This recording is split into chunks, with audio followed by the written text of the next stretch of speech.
ایک بار پہاڑیوں کے درمیان واقع ایک پرانے گاؤں میں ایلارا نامی ایک عقلمند بوڑھی عورت رہتی تھی۔ وہ اپنی مہربانی اور قیمتی مشورے کے لیے جانی جاتی تھی، جو اس نے ہر اس شخص کو پیش کی تھی جو اسے تلاش کرتا تھا۔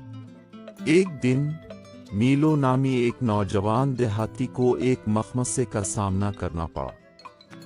اسے جنگل میں سونے کے سکوں کا ایک تھیلا ملا تھا، لیکن اسے اپنے پاس رکھنے یا اس کے حقیقی مالک کو تلاش کرنے کے درمیان پھٹ گیا تھا۔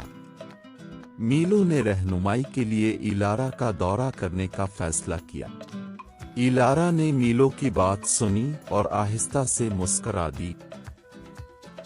حقیقی دولت سونے میں نہیں بلکہ کسی کے دل کی ایمانداری میں ہوتی ہے، اس نے کہا۔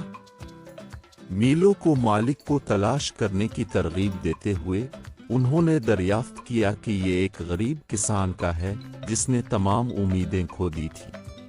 میلو کی ایمانداری سے متاثر ہو کر کسان نے انعام کے طور پر سونے کا ایک حصہ بانٹ دیا۔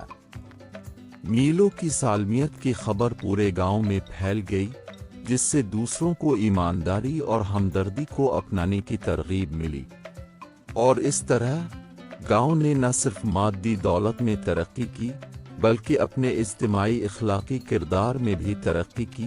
یہ سب کچھ ایک نوجوان کے انتخاب کی بدولت ہے جس کی رہنمائی ایک مہربان بوڑھی عورت کی حکمت سے ہوئی۔